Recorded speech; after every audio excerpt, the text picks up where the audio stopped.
नमः शिवाय दोस्तों, आप सभी का स्वागत है हमारे इस YouTube चैनल धर्म पथ में। दोस्तों, आज हम पढ़ेंगे रविवार की व्रत कथा, यानी कि श्री सत्यनारायण की व्रत कथा। दोस्तों, चलिए प्रारंभ करते हैं। प्रथम अध्याय।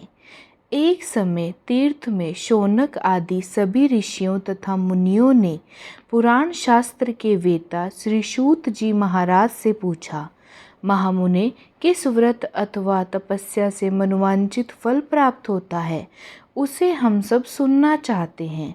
श्री सूत जी बोले, इसी प्रकार देवर्षि नारद जी के द्वारा भी पूछे जाने पर भगवान श्री कमलापति जी ने उनसे जैसा कहा था उसे कह रहा हूँ, आप लोग सावधान होकर सुने।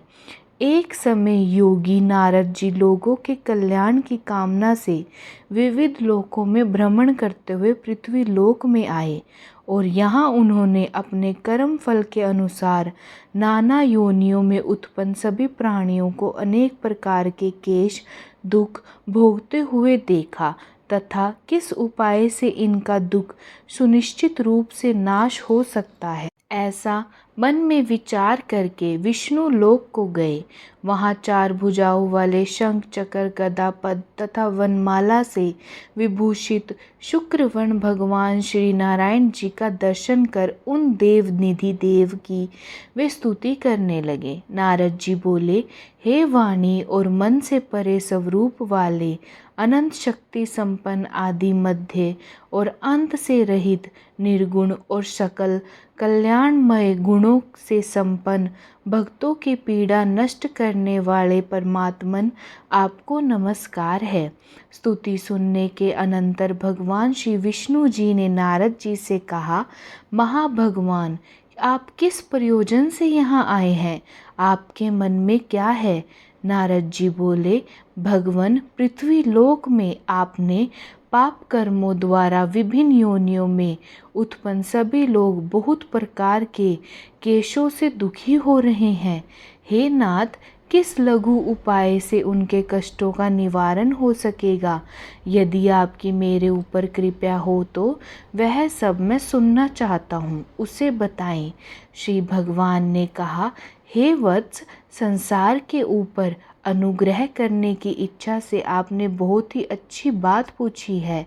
जिस व्रत के करने से प्राणी मोह से मुक्त हो जाता है, उसे आपको बताता हूँ, सुनो। हे वत्स, स्वर्ग और पृथ्वी लोक में दुर्लभ भगवान सत्यनारायण का एक महान व्रत है। आपके स्नेह के कारण इस समय मैं उसे कह रहा हूँ।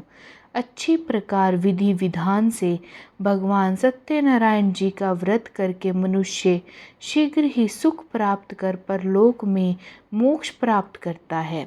भगवान की ऐसी वाणी सुनकर नारद जी ने कहा, प्रभु, इस व्रत को करने का फल क्या है, इसका विधान क्या है, इस व्रत को किसने किया और इसे कब करना चाहिए, यह सब विस्तार पूर्वक बताइए।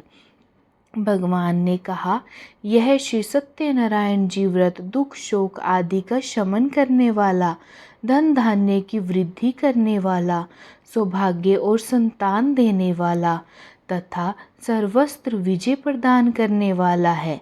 जिस किसी भी दिन भक्ति और श्रद्धा से सम्मिलित होकर मनुष्य ब्राह्मणों और बांधवों सहित धर्म में तत्पर होकर सायंकाल में भगवान श्री सत्यनारायण जी की पूजा करे, नैवेद्य के रूप में उत्तम कोटि के भोजनीय पदार्थ को सवाया मात्र में भक्ति पूर्वक अर्पित करना चाहिए। केले के फल, घी, गेहूँ, दूध का चूर्ण अथवा गेहूं के चूर्ण के अभाव में साठी का चूर्ण, शक्कर या गुड़, यह सब योग्य सामग्री सर्वथा मात्र एकत्र कर निवेदित करनी चाहिए।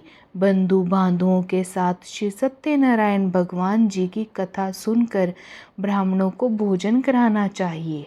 बंधु बांधवों के साथ श्री सत्यनारायण भगवान की कथा सुनकर ब्राह्मणों को भोजन कराना चाहिए।